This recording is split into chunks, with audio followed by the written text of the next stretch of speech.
Pensemos na seguinte situação.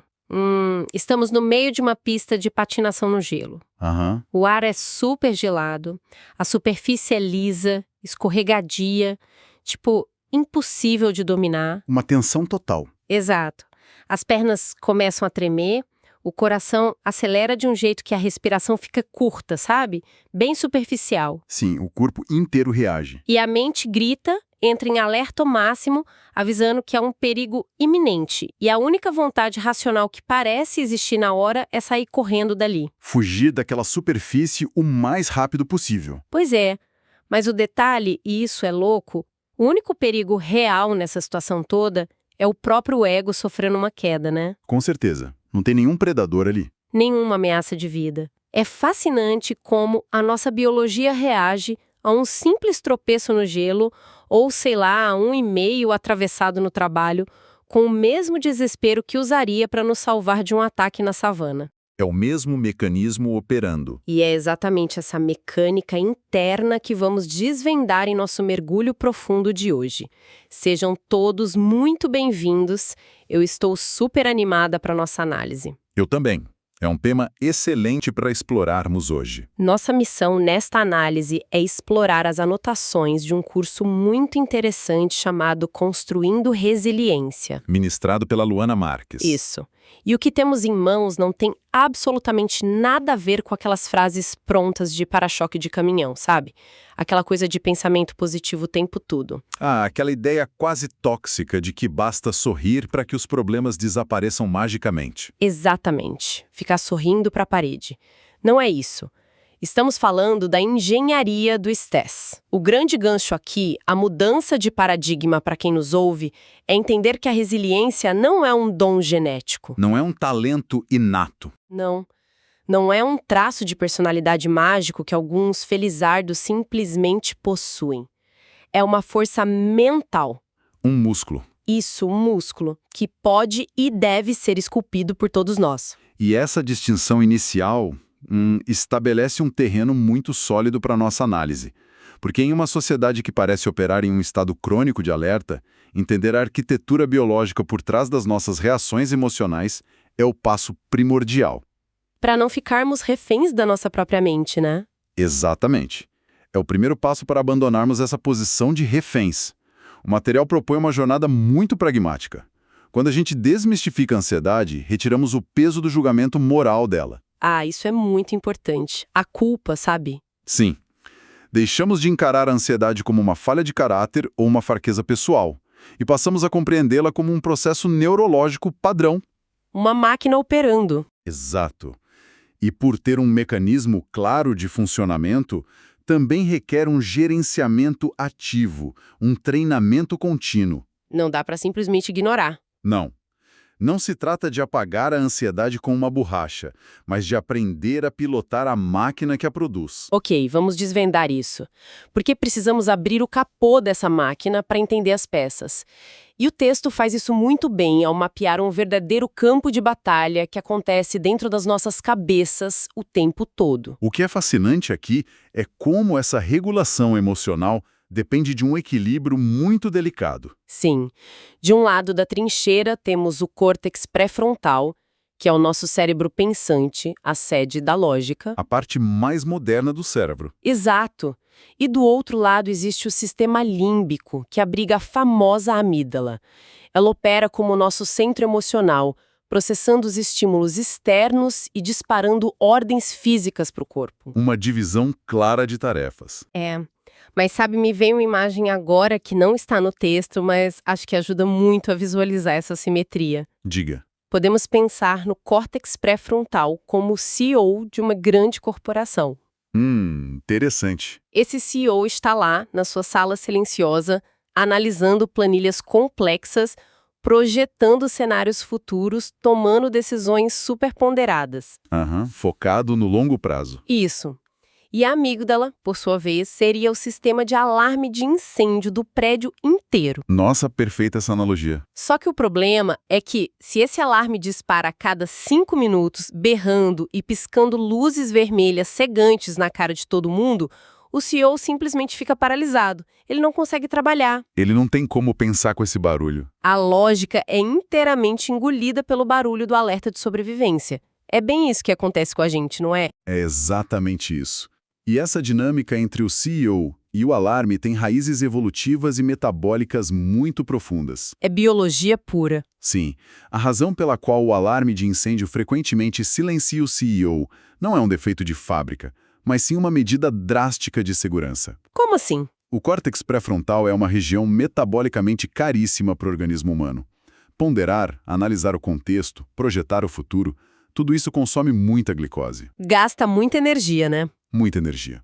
A amígdala, por outro lado, é primitiva, rápida e instintiva. É o botão de emergência. Pensamos nos nossos ancestrais. Se eles ouvissem um barulho num arbusto e parassem para usar o córtex pré-frontal para calcular a probabilidade de ser um leão ou apenas o vento, a espécie não teria sobrevivido. Iriam virar jantar de leão enquanto faziam contas. Exatamente. A amígdala dispara primeiro e faz perguntas depois.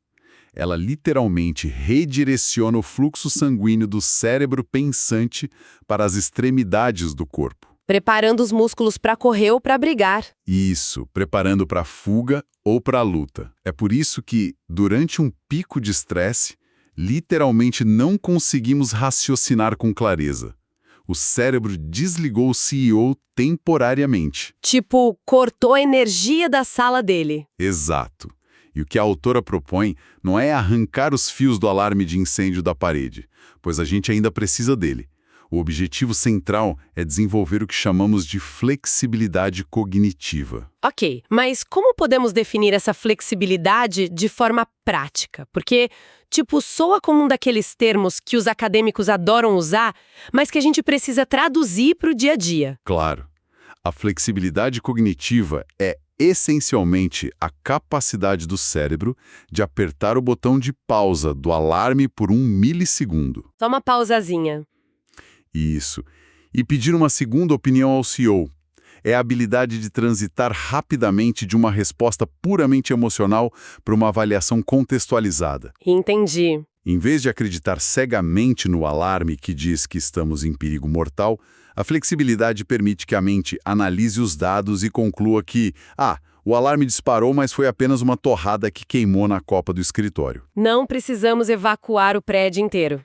Exatamente. Não precisamos evacuar o prédio. Mas olha, saber que a amígdala frequentemente dá alarmes falsos para torradas queimadas é uma coisa maravilhosa na teoria, né? Na teoria é lindo. Mas tentar convencer a nossa própria mente disso na prática, no calor do momento, é onde a biologia colide brutalmente com a realidade. Sem dúvida. E é aqui que as anotações trazem aquela história que começamos a falar no início, do gelo, que é um laboratório perfeito da vida real. A história da patinação. Sim. A autora do curso, a Luana, conta sobre essa experiência. Ela só aceitou colocar os patins de gelo porque o filho de 5 anos, o Diego, insistiu muito para que fossem juntos. Ela não queria de jeito nenhum. De jeito nenhum. E o relato é de um desastre completo. Em dado momento, ela diz que a vontade de desistir era simplesmente esmagadora. O alarme estava soando alto. Altíssimo. O cérebro dela assumiu o controle narrativo e começou a metralhar pensamentos extremistas. Tipo, coisas como, não sirvo para isso ou sou péssima, isso é um erro terrível. Uma catástrofe total. Isso. O alarme de incêndio estava ensurdecedor, no meio do gelo, exigindo que ela fugisse daquela pista imediatamente para fazer aquela angústia toda parar. Isso levanta uma questão importante, sabe? Porque o que ocorreu ali foi um exemplo clássico de evitação experiencial. Evitação experiencial. Sim, um conceito que está no cerne da manutenção da ansiedade de todos nós. Observemos a mecânica do que aconteceu com ela.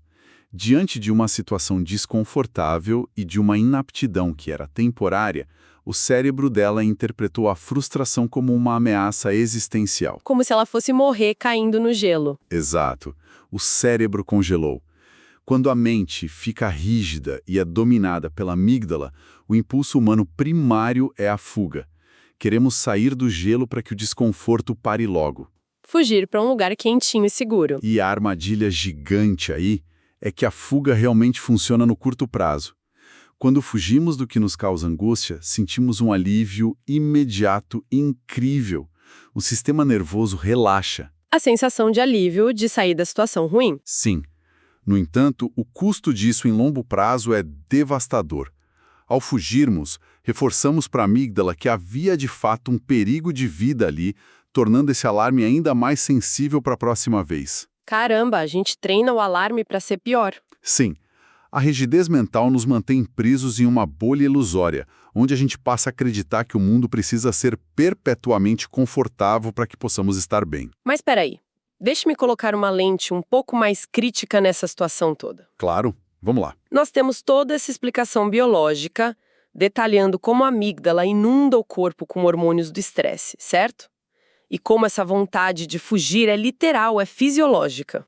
Os hormônios disparam. Então, se a emoção negativa é tão avassaladora a ponto de o corpo inteiro gritar por socorro, o objetivo dessa tal força mental é simplesmente nos forçar a ignorar os sinais da nossa própria biologia. Não exatamente. Porque, a proposta é trincar os dentes, engolir o pânico e ficar sofrendo no gelo, caindo até machucar os joelhos, só em nome de ser resiliente.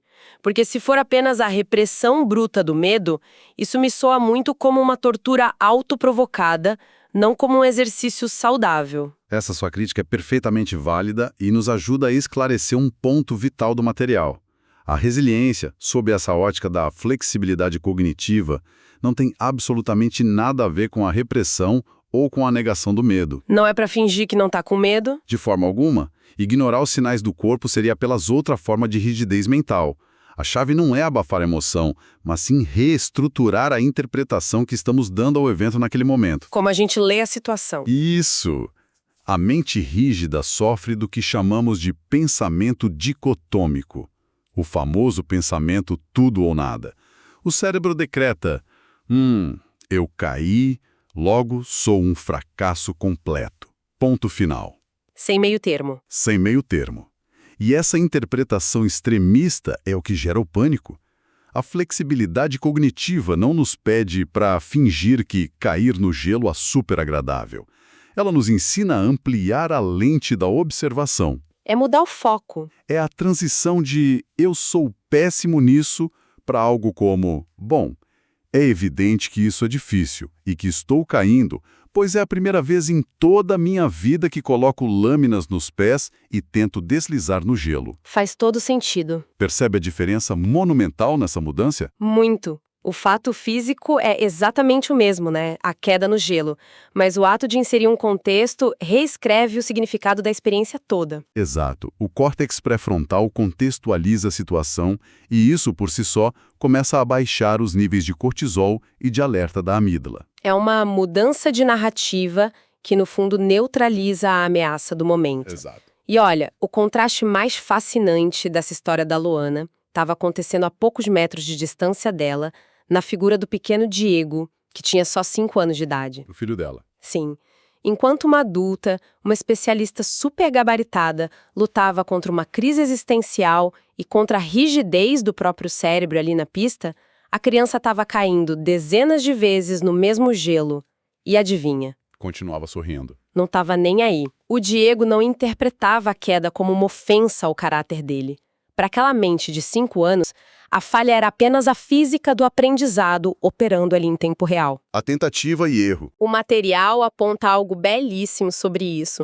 A criança assume que se falha repetidas vezes para eventualmente aprender a falhar melhor. Falhar melhor, isso é ótimo. A criança estava no gelo, conduzindo experimentos práticos com a gravidade, possuindo uma flexibilidade cognitiva que era natural, fluida e totalmente livre de julgamentos absolutistas. Livre daquela voz julgadora. Só que a grande questão que surge pra gente é como mentes adultas que se calcificaram com anos de pressões, boletos para pagar, expectativas e estresse podem recuperar essa fluidez infantil.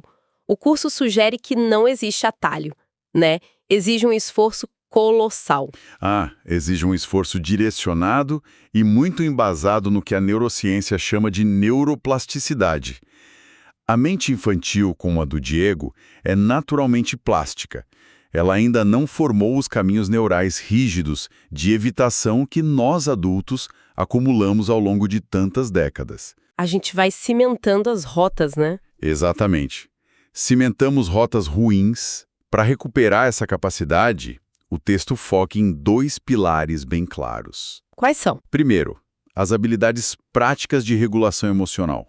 Ou seja, aprender a identificar quando a amígdala está tomando o controle da situação para evitar aquelas explosões sob pressão. Perceber que o alarme tocou. Isso. E o segundo pilar é o cultivo intencional da flexibilidade cognitiva através da exposição gradual ao desconforto. Exposição gradual. E aqui entramos no mecanismo de como o cérebro realmente muda a sua estrutura. Não podemos apenas fechar os olhos e desejar ser flexíveis. Precisamos, literalmente, criar novas sinapses. Conexões novas. Que saem do roteiro sem ter que declarar um estado de emergência nacional. Aqui é que a coisa fica realmente interessante. Porque isso nos leva a um alerta nas anotações que soa quase como um banho de água fria em certas narrativas modernas de bem-estar. Um choque de realidade. Há uma admissão cristalina no texto que, assim, é biologicamente impossível ser tranquilo e sereno o tempo todo, e é simplesmente impossível eliminar a ansiedade da vida humana. Uau! É forte, né? Muito. A gente vive imerso numa cultura que vende a paz de espírito ininterrupta como um produto alcançável, como se o estado padrão de todos nós devesse ser o de um monge zen flutuando acima dos problemas do dia a dia. Uma ilusão total. Mas a meta real descrita no material não é construir um escudo de força invisível para impedir que a vida aconteça. O objetivo é puramente gerenciar as nossas reações. O foco é na reação, não na prevenção da vida. Exato. É o que podemos chamar da busca pelo nosso tanquinho mental. Da mesma forma que construir um abdômen definido numa academia exige tempo, dor muscular e muita repetição levantando peso, esculpir essa força cognitiva exige que passemos por desconforto mental repetidas vezes. E essa franqueza do texto é, na verdade, um alívio terapêutico gigantesco para todo mundo. Tira um peso das costas. Tira, porque quando estabelecemos a eliminação total da ansiedade como a nossa meta de vida, criamos um ciclo vicioso de pura frustração. Como assim? Pensemos, ao primeiro sinal de batimentos cardíacos acelerados, a mente rígida já conclui: ah, eu falhei em ser zen, a minha ansiedade voltou. E só de pensar isso, a pessoa fica mais ansiosa ainda. Ironicamente, isso gera mais ansiedade. A metáfora do tanquinho mental é neurologicamente muito precisa. O desenvolvimento muscular lá na academia de ginástica ocorre através de microlesões nas fibras musculares que, ao se regenerarem com o descanso, tornam-se maiores e mais fortes. É o mesmo princípio. No cérebro, forçar a flexibilidade cognitiva quando o nosso instinto pede rigidez causa fadiga mental real. O córtex pré-frontal realmente se cansa. Dá um esgotamento. Dá. Exige disciplina brutal para observar o próprio pensamento extremista, parar e reformulá-lo repetidas vezes, todos os dias. É o abandono dessa ideia de imunidade mágica ao estresse em favor da capacidade real de adaptação. Mas olha, há um problema prático imenso nessa jornada. E eu levanto essa provocação baseada na própria natureza humana que a gente conhece. Diga. Se a neurociência prova que o cérebro não muda seus padrões do dia para a noite, e se não podemos arrancar o tal alarme de incêndio da parede, como não desanimar logo na primeira semana de treinamento mental? É um grande risco. Pensemos na academia de ginástica de novo.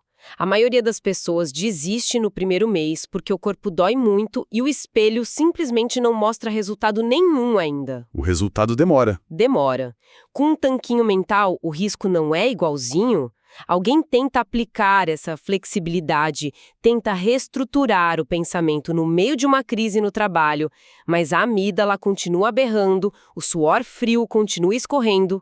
Essa ausência de alívio instantâneo não é um prato cheio para frustração precoce? É o obstáculo mais comum, com certeza. E, novamente, a compreensão profunda do processo é a nossa única defesa contra essa desistência precoce. A gente precisa saber o que está acontecendo. Sim.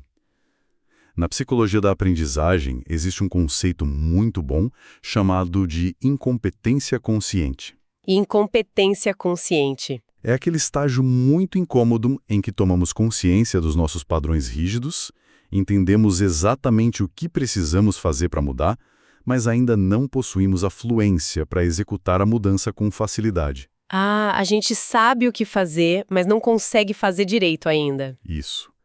É uma fase marcada por muito atrito interno. O que o material nos instrui a fazer é, na verdade, reinterpretar essa própria frustração.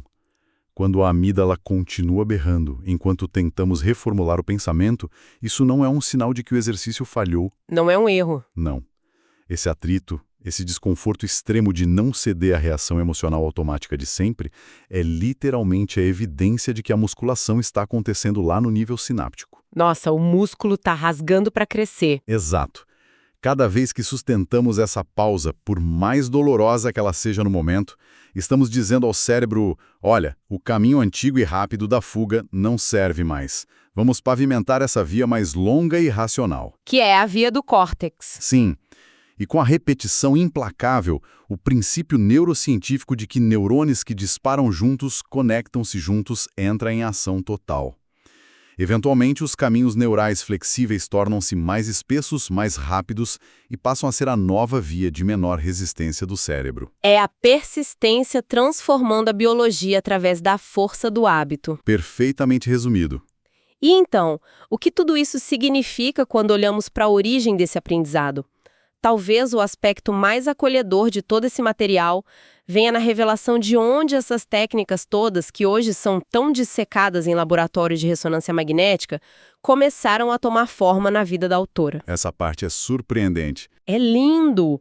O conhecimento sobre resiliência não pousou na vida da Luana através de um microscópio ou de um paper acadêmico super inacessível. O texto revela que ela aprendeu a base fundamental dessa regulação emocional observando a própria avó dela. Uma sabedoria familiar. Isso, e apenas décadas depois, já atuando intensamente na área clínica e científica, ela percebeu que aquelas práticas empíricas da avó possuíam uma validação neurocientífica assombrosa. A avó já sabia. A avó, diante de um choque ou de uma notícia muito ruim, não tinha acesso ao vocabulário complexo sobre o sistema límbico, mas ela sabia exatamente como frear o alarme de incêndio na prática do dia a dia. E o que torna essa intersecção entre a ancestralidade e a ciência tão rica é detalhar como a avó dela operava naquelas situações. O que ela fazia? A sabedoria empírica aliada à sobrevivência cotidiana ensina a biologia na prática diária. Diante de uma adversidade súbita, a avó não entrava na espiral catastrófica do tudo ou nada. O texto sugere que ela adotava mecanismos quase ritualísticos e muito práticos. Ela literalmente parava. A tal da pausa. O simples ato de respirar fundo e fazer uma pausa antes de reagir não era apenas um conselho folclórico bonitinho. Hoje, a gente sabe que a respiração profunda ativa o nervo vago. E o nervo vago faz o quê? Ele atua como um freio parasimpático direto no sistema de alerta do corpo. Desacelera o coração. Além disso, a avó reestruturava o problema em voz alta. Ao invés de decretar algo como "estamos todos perdidos", ela redefinia a situação como um obstáculo que seria contornado. Ela mudava a narrativa falando alto. Exato. E ao fazer isso verbalmente, ela estava engajando o córtex pré-frontal sem saber. Ela estava exigindo que a parte racional do cérebro assumisse a liderança da narrativa daquela crise toda. A ciência contemporânea não inventou essas ferramentas do absoluto zero. Ela chegou com o mapeamento e a nomenclatura para explicar por que esses rituais ancestrais sempre funcionaram de maneira tão eficaz. Gente, isso ressignifica completamente o nosso olhar para o passado. A sensação é idêntica a descobrir que aquele remédio caseiro, sabe? Aquele chá da vovó? Isso, aquele chá que passa de geração em geração na família, possui, na verdade, exatamente o mesmo princípio ativo das drogas de última geração criadas nas maiores indústrias farmacêuticas. A sabedoria familiar não estava apoiada em mera superstição ou acaso. Estava ancorada em um processo empírico rigoroso de tentativa, erro e observação ao longo de incontáveis anos de experiência humana. Muita observação. A ciência moderna entrou na equação apenas para iluminar o maquinário interno, para nos dar a bula detalhada do porquê daquele comportamento estabilizar o ritmo cardíaco e clarear a mente turbinada pela ansiedade. É uma parceria entre os dois mundos. É maravilhoso ver que a neurociência, em vez de substituir o calor humano e a experiência vivida pelos mais velhos, na verdade atua para validá-los e empacotá-los de uma forma que qualquer pessoa possa aprender e replicar sistematicamente. Se conectarmos isso ao panorama geral, é exatamente essa a utilidade maior do conhecimento científico. Como assim? Ao mapear o circuito fisiológico, a neurociência democratiza a resiliência. O método intuitivo da avó, que antes poderia parecer apenas uma característica isolada de uma mulher que era muito forte, prova-se como um protocolo aplicável a qualquer cérebro humano. Todo mundo pode aprender. Todo mundo. Isso solidifica a promessa central que discutimos desde o comecinho. Não precisamos depender de uma loteria genética para lidar com um mundo caótico. Definitivamente não. Se combinarmos a flexibilidade inata de uma criança, como o Diego brincando com a gravidade no gelo, a sabedoria empírica lapidada pelo tempo das gerações anteriores, como a da avó, e a validação meticulosa da neurobiologia que nos mostra como engrossar os caminhos neurais certos, O que temos? o resultado é um mapa seguro e totalmente replicável. A teoria deixa as páginas frias dos artigos acadêmicos e se transforma em poder real e cotidiano na vida de quem se dispõe a praticar com constância. Um poder que exige prática diária. Nossa análise de hoje traçou um caminho incrivelmente lógico através de todo esse caos interno humano. Começamos entendendo a falha de comunicação entre a parte racional e ponderada da nossa mente e aquele alarme instintivo desesperado por sobrevivência. A eterna briga. Fomos levados até o gelo escorregadio de uma pista de patinação para ver o instinto de evitação experiencial em ação, aquela urgência paralisante de fugir do desconforto de qualquer jeito. Lá, a gente compreendeu que não precisamos ser reféns de pensamentos absolutos de fracasso, mas sim adotar a curiosidade de quem sabe que cair faz parte do trajeto de aprendizado. Falhar melhor, como aprendemos. Mergulhamos fundo na academia da mente, confrontando a ilusão moderna de uma vida sem sobressaltos e abraçando a neuroplasticidade como o só necessário para construir o nosso tanquinha mental, suportando a frustração da incompetência inicial. Uma etapa inevitável. E fechamos o círculo com chave de ouro, testemunhando a neurociência moderna tirar o chapéu para a inteligência de uma avó que, sem laboratórios, já sabia como domar o medo usando apenas respiração, perspectiva e muita sabedoria de vida. Um conhecimento valiosíssimo. O grande lembrete para todos nós é que toda vez que os planos falham e a mente entra em ebulição, não estamos diante de uma tragédia intransponível. Estamos apenas recebendo um equipamento pesado da vida para mais uma sessão de treinamento. E diante de tudo que decodificamos hoje, existe um pensamento final que transcende essas anotações e nos chama a uma reflexão muito profunda. Qual seria? Retomemos a premissa de que a mente rígida nos compele a fugir imediatamente daquilo que gera angústia, buscando aquele alívio fugaz de não enfrentar o gelo escorregadio, certo? Certo, o impulso de sair correndo. Isso levanta um questionamento existencial poderoso.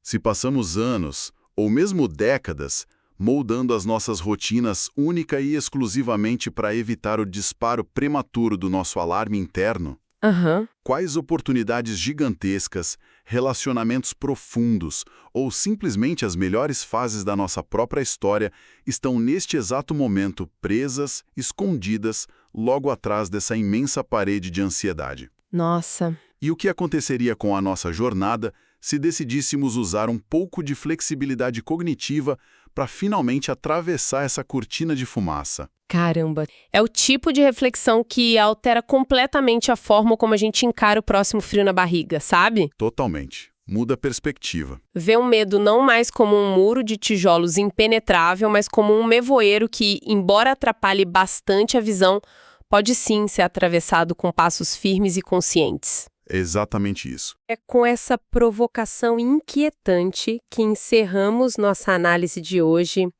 Agradeço imensamente a companhia de todos durante esta longa investigação sobre os mecanismos que nos tornam humanos mais resilientes e adaptáveis frente à vida. Foi excelente.